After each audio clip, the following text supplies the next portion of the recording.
முன்னாடி ஒரு நாள் ஒரு லாஸ் வீடியோ போட்டிருந்தேன். அதை பார்த்துட்டு எவ்வளோ நெகட்டிவ் கமெண்ட்ஸு. நீங்கள் ஸ்டாப் லாஸ் வைக்க மறந்துட்டிங்களா, இப்படி பண்ணிட்டீங்களா, லாஸ் பண்ணிவிட்டு ஏன் வந்து கவலைப்படுறீங்க. இல்லை, லாஸுங்கிறது ஒரு நார்மலான விஷயங்க ஸ்டாக் மார்க்கெட்டை பொறுத்த வரைக்கும். அந்த விஷயம் உங்களுக்கு புரியணும் அப்படிங்கிறதுக்காக தான் நான் அந்த வீடியோவை போட்டேன்.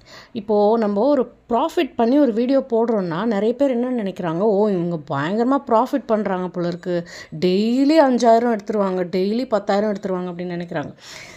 அந்த மாதிரி ப்ராஃபிட் வர நாளுங்களும் இருக்குது, அதே மாதிரி லாஸ் வர நாளுங்களும் இருக்குது. இதை காமிக்கணும் அப்படிங்கிறதுக்காக தான் நான் வீடியோ போட்டிருந்தேன்.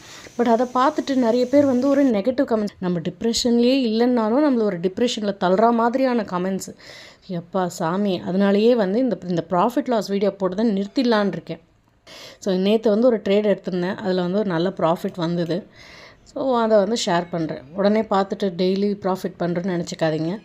ஒரு ட்ரேடரோட லைஃப்பில் ப்ராஃபிட்டும் இருக்கும், லாஸும் இருக்கும். ரெண்டுத்தையுமே பார்க்கணும். ப்ராஃபிட் அதிகமாக பண்ணணும், இதுதான் கோல். இதை புரிய வைக்கணுங்கிறதுக்காக தான் நான் இந்த வீடியோ பண்ணுறேன்.